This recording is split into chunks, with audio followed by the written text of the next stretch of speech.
Isn't that very true for Mahendra Singh Dhoni? Team yellow की Jersey में तो फिर से आऊंगा भाई, प्लेयर कैपेसिटी में आऊंगा या नहीं, ये यस, देखने वाली बात यस। होगी। मुझे मुझे लग रहा है वो खुद उन्होंने एडमिट किया है, पर सीएसके को जलने देने वाली है नहीं इतनी जल्दी। Hello and welcome to yet another episode of cricket with Sid. और आज हमारे शो पे आई हैं एक अजीम तरीन शख्सियत, और इनके लिए मैं यही बोलना चाहूंगा कि ये हैं अजीम तरीन और नाम है इनका Saba Karim.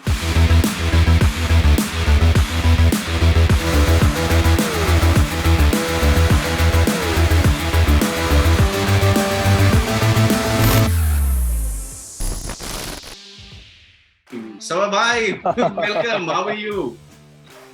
Doing very well, Sid, and thank you for such a warm introduction. और अब तो ये जो ट्रेंड शुरू हुआ है अब सिद्धार्थ, ये कविताओं का और राइमिंग का, ये देखकर मुझे बड़ा मजा आता है। तो है ना? तो मेरे तरफ से भी आप सिर्फ सुन लीजिए। ये एक बहुत ही मशहूर सेंट है जी।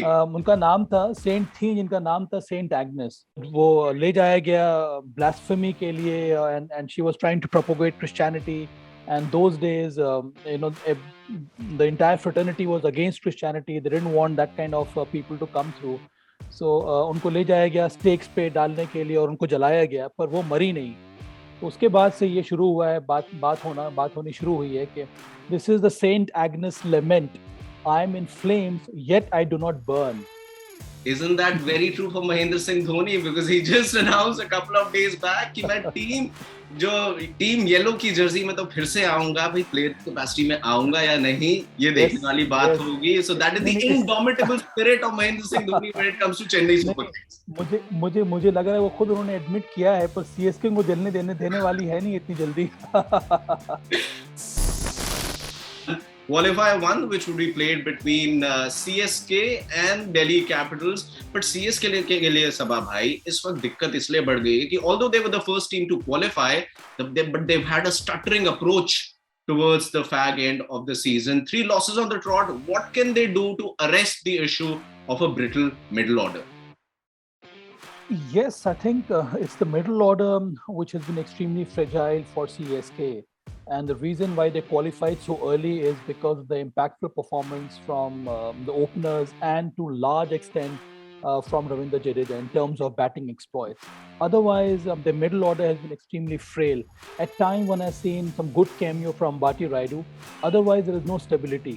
और ये बहुत बड़ी वजह है यहाँ पर जब बड़ी टीमों के साथ मुकाबला हो रहा है सीएसके का, तो वो स्ट्रगल कर रही हैं। अगर बड़ी टीमों ने पहले के पावर प्ले में इन दोनों में से एक को आउट कर दिया या फिर दोनों को आउट कर दिया, तो फिर मिडिल ऑर्डर में आपके पास ऐसा कोई है नहीं जो शानदार बल्लेबाजी करे या फिर वो इंटेंसिटी दे सीएसके को, और अंत में जाके फिर सारी जिम्मेदारी आ जाती है रविंद्र जडेजा के ऊपर। मुझे लगता है कि बहुत ज़रूरी है कि इस रॉट को उनको रोकना पड़ेगा, और वो तभी हो सकता है जब मेरे विचार में अंबाती रायडू और अगर रॉबिन उथप्पा खेल रहे हैं सुरेश रैना की जगह पर, तो इनको कुछ ना कुछ प्रकार की साझेदारी निभानी होगी। एमएस धोनी ने प्रयास किया है, पर मुझे लगता है बहुत कठिन हो रहा है उनके लिए। पर even now I will back MS Dhoni to come up the order and take charge. This may be his last IPL season, but the kind of experience he has, I'm sure he can play well in the middle overs and set a platform wherein if he plays right till the end, he may offer some more value to the side, and alongside Dwayne Bravo and Ravindra Jadeja, they can put up a big score. And I think ये इसकी परेशानी और ज्यादा बढ़ जाती है जब आप बड़ा स्कोर चेस कर रहे हैं, तब तो और मुश्किल हो जाती है। अगर आपके पहले 1-2 प्लेयर आउट हो गए तो फिर आप मैच कैसे जीतेंगे? So basically आप कह रहे हैं कि बैटिंग ऑर्डर में तब्दीली करनी होगी going into qualifier number 1. What would be your batting order? क्योंकि reinforcement कहीं और बाहर से तो अब आने वाली है ही नहीं, यही लोग हैं जो खेल रहे हैं। क्या बैटिंग ऑर्डर होना चाहिए? मेरे हिसाब से Moin Ali at number 3 is fine. Maybe Ambati Rayudu at number 4 and push MS Dhoni up the order at number 5 and get Jadeja at number 6, because he's a fully accomplished player now. Right, be it in multi format, I would say, चाहे वो test cricket हो, one day cricket हो या फिर T20 हो। अभी मुझे लगता है कि जडेजा को सीएसके सिर्फ एक फिनिशर के रूप में इस्तेमाल कर रही है, उसकी ज़रूरत है नहीं। अगर हम उनको ऊपर भी भेजेंगे तभी मुझे लगता है कि उनमें इतना ज़्यादा इंटेलिजेंस है, उनको पता है कौन से स्लॉट में किस तरह से बैटिंग करनी है। Because these days it's all about those 4 over slots That's how teams are strategizing. Right. Their run rate and the number of runs you have to put on board, and even while chasing. So those 4 over slots are very important, and for that to happen, you need to have the right kind of resources. Now they're pitted against a team, the Delhi Capitals, who've done a double on CSK this season. They were second best last year. They finished on the second position as far as the table, the points tally was concerned. इस बार top पे qualify करे हैं. क्या उनमें इतना मांदा है कि टॉप में क्वालिफाई करने के साथ साथ इस बार टाइटल भी क्लिंच कर सकें? मुझे तो पूरी उम्मीद है कि दिल्ली कैपिटल्स ने जिस तरह का संतुलन दिखाया है वो इस बार चैंपियन बन सकते हैं, और उसका बहुत बड़ा कारण है कि जिस तरह से कोचिंग स्टाफ, टीम मैनेजमेंट ने एक शानदार इन्वायरमेंट बना के रखा हुआ है दिल्ली कैपिटल्स के लिए. मैं उस टीम के साथ इन्वॉल्व हूँ as head of talent search, तो मैंने कुछ समय बिताया है टीम के साथ भी उस इन्वायरमेंट में. मुझे बड़ा अच्छा लगता है कि जिस तरह से जो टीम मैनेजमेंट है उन्होंने ट्रीट किया है प्लेयर्स को, उस प्रकार का इन्वायरमेंट बनाया है. कई सारे यंगस्टर्स को मौका मिल रहा है, और वो उसी वजह से ही जिस प्रकार की स्फूर्ति नज़र आ रही है इस दिल्ली कैपिटल्स की टीम में. और एक बहुत बड़ी वजह है श्रेयस अय्यर. जब से उनकी वापसी हुई है, उनके आने से एक और स्लॉट खुल सा गया है, और उसकी वजह से आनरिक नॉटके इस समय 11 में खेल रहे हैं. उसका बहुत बड़ा एडवांटेज मिल रहा है दिल्ली कैपिटल्स को. उसकी वजह से आपकी टीम का संतुलन जो है बहुत अच्छा हो गया है. आईपीएल के पहले लेग में आपको याद होगा, हालांकि तब भी दिल्ली कैपिटल्स अच्छा किया था, पर the Delhi capitals coaching staff was toying with the idea of whether to play Steve Smith at number 3, whether to play Marcus Stoinis. Now all that has gone out of the window because you have Shreyas Iyer. दोनों नहीं खेल रहे हैं. It's amazing कि दोनों जो हैं नहीं खेल रहे हैं. I mean, Steve Smith ने खेला, but again in the previous fixture he was out. Despite such proven performers not being there for the franchise, they're still performing. That's brilliant. So the balance बहुत अच्छा है. मुझे अभी भी लगता है कि कई बार कुछ ज़्यादा ही कठिन कर लिया है रन चेजर्स को दिल्ली कैपिटल्स, जिसकी आवश्यकता है नहीं. मुझे लगता है उनकी बल्लेबाजी काफ़ी स्ट्रॉन्ग है. But a word of caution for Delhi Capitals. It's very important that they get good start from Prithvi Shaw and Shikhar Dhawan heading into the qualifier. You need these two, at least one of them to fire in a big way. That will really help Delhi Capitals.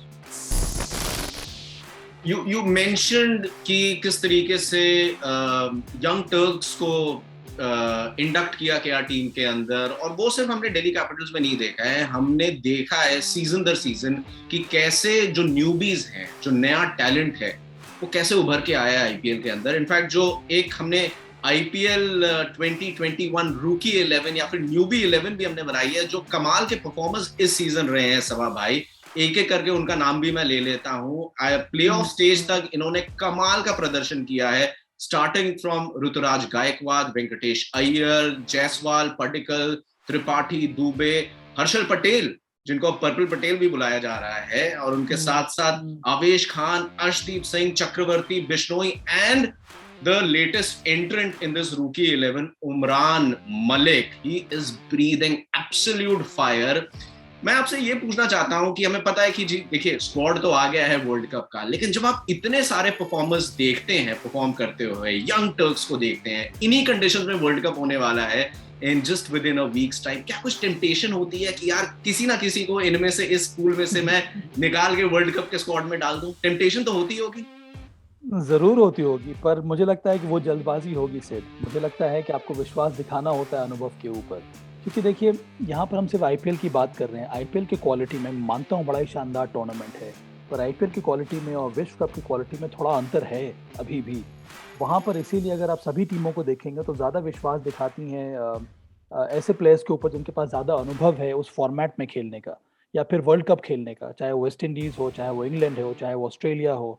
और इसी भरोसे की वजह से ही team ज़्यादा संतुलित लगती है, और उनको लगता है कि जब प्रेशर उनके ऊपर आएगा तब ये खिलाड़ी अच्छा परफॉर्म करेंगे. हम लोग बात कर रहे थे भुवनेश्वर कुमार के बारे में. अब देखिए पिछले मैच में उन्होंने क्या किया आरसीबी के विरुद्ध. एक सबसे बड़े बल्लेबाज को उन्होंने रोक के रखा, 12 रन बनाने नहीं दिया. ये तब हो पाता है जब आपके पास अनुभव है कि वो बड़ा बल्लेबाज क्या प्रयास कर रहा है, उसको इस प्रकार के सरफेस पे कहाँ पर बॉल डालनी है. तो इसी वजह से मुझे लगता है कि जो टीम चुनी गई है उसमें भी चंद ऐसे यंगस्टर्स हैं, तो ये अच्छा मिश्रण है. हमें लगता है कि उसको और विश्वास दिखाना पड़ेगा. तो सबसे बड़ी बात यह है कि जितने सारे नए प्लेयर्स परफॉर्म कर रहे हैं, इसका मतलब यही है कि हम कितने ज़्यादा इनरिच्ड हैं. और ये ज़रूरी नहीं है कि सभी खिलाड़ी को अब अंतर्राष्ट्रीय क्रिकेट खेलने का मौका मिले, क्योंकि 11 ही खेल सकते हैं या 15 ही खेल सकते हैं.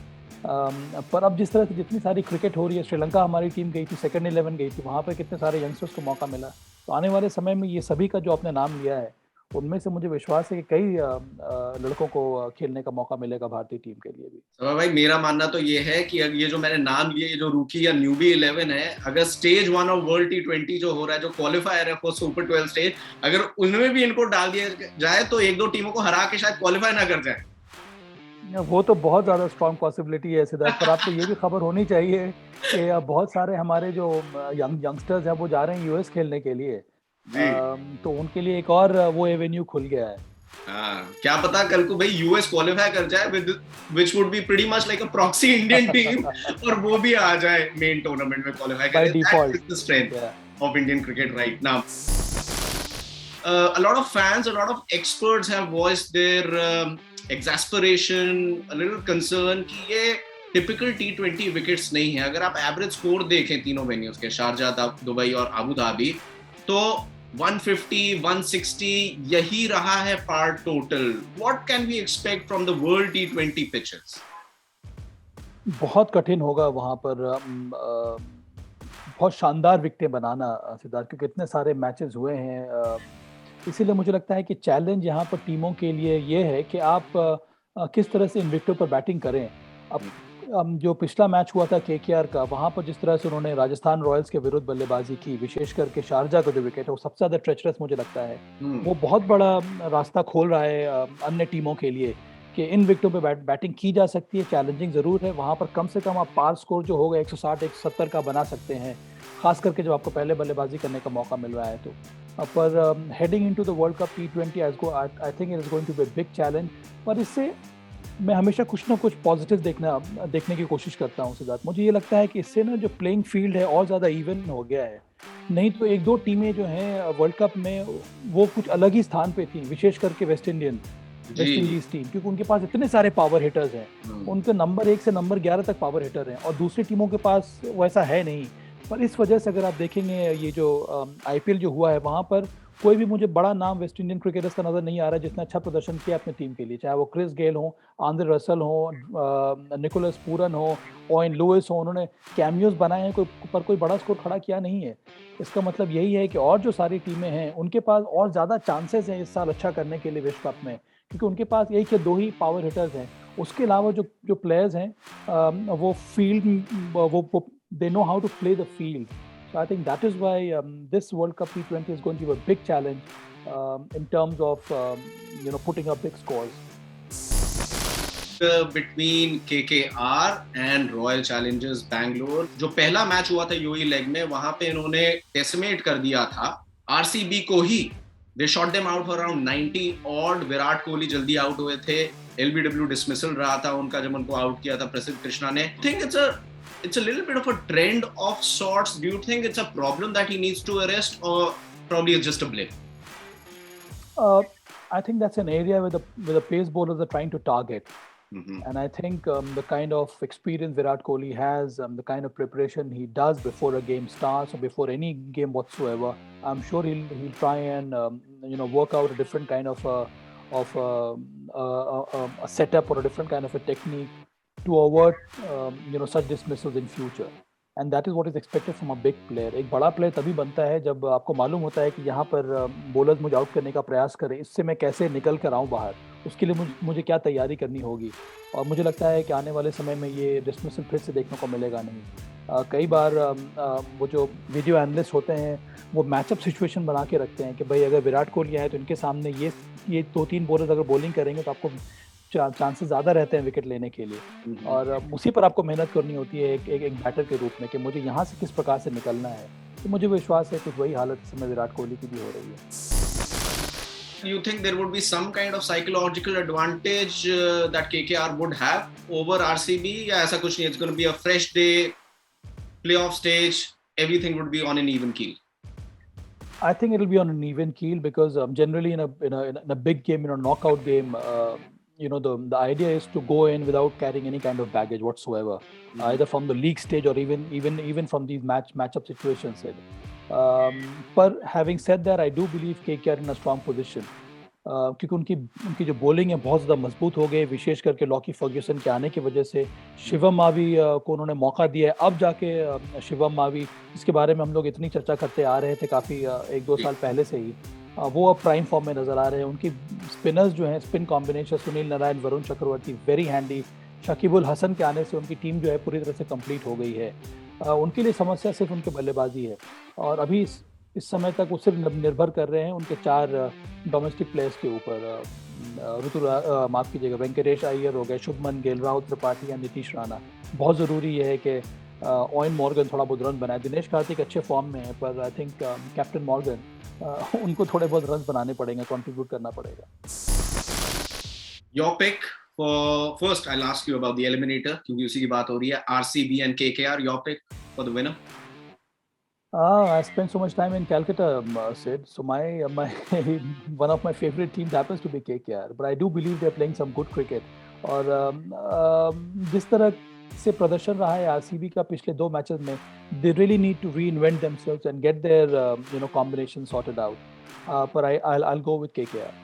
So it's both the heart and the head which is saying KKR right now. Yeah, kind of. And CSK or DC? Has to be DC this time. I'm really going high on DC. मुझे लगता है कि अब वक्त आ गया है कि हमें 1-2 नए विनर्स भी होने चाहिए आईपीएल में। बहुत साल हो गए, कभी सीएसके, कभी मुंबई इंडियंस। अब वक्त आया है कि और ज़्यादा कंपटीशन होना चाहिए और हमारे पास नए विनर्स होने चाहिए, जिस तरह के ग्लोबल लीग में हो रहे हैं। अच्छी बात है कि नेक्स्ट ईयर से 2 टीमें और जुड़ जाएंगी, तो कंपटीशन और ज़्यादा टफ हो जाएगा। उम्मीद यही रहेगी कि और भी टीमें अपना दावा ठोके चैंपियनशिप जीतने के लिए, और चैंपियनशिप जीते भी। चलिए, मैं आपसे पूछने वाला था इसके बाद कि भाई क्वालिफायर 2 कौन जीतेगा, फाइनल कौन जीतेगा, पर मेरे ख्याल से अब क्लियर है कि सारी बातें साफ कर दी। आपके पिक जो है वो दिल्ली कैपिटल्स है एक सीजन के लिए। Well, thank you very much, Sawa Kareem, for joining Cricket with Sid on this episode 23. Well, that's it from this episode. I hope you had a great time where we had ex-India cricketer Sawa Kareem previewing the playoff stage of IPL 2021. Until next time,